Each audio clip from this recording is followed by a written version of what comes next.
Nadia, 19 ans, française de confession musulmane, tomba amoureuse de Thomas, un jeune homme catholique pratiquant. Leurs familles respectives paniquèrent. La famille de Nadia: il faut qu'il se convertisse à l'islam, sinon ce n'est pas possible. La famille de Thomas: elle doit devenir chrétienne.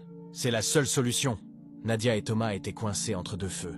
Ils s'aimaient sincèrement, mais aucun ne voulait trahir sa foi. Nadia alla voir l'imam de sa mosquée, en larmes. « Imam, je l'aime, mais il ne veut pas se convertir. Et je ne veux pas le forcer. Que dois-je faire ?»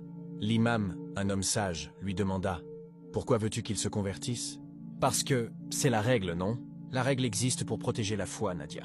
Mais dis-moi, préfères-tu un mari qui se convertit par amour pour Allah ou par amour pour toi ?»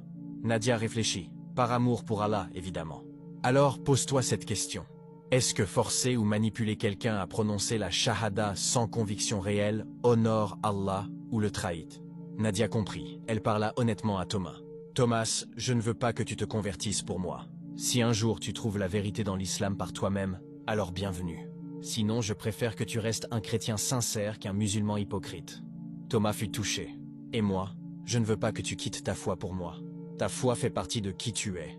Je la respecte. » Puis la surprise survint. « Mais avant de te dire ce qui s'est passé, si tu sais que la foi forcée n'est pas la foi, appuie sur like, abonne-toi et dis Astaghfirullah en commentaire et partage. » Ils décidèrent de se séparer. Pas par manque d'amour, mais par respect pour leurs convictions respectives.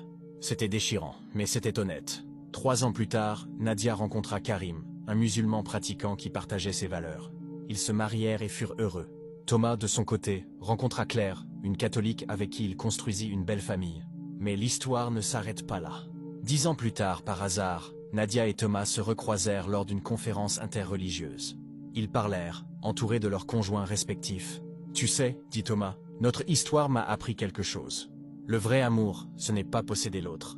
C'est respecter ce qu'il est, même si ça signifie le laisser partir. » Nadia sourit. « Et ça m'a appris que la foi ne doit jamais être un costume qu'on porte pour plaire.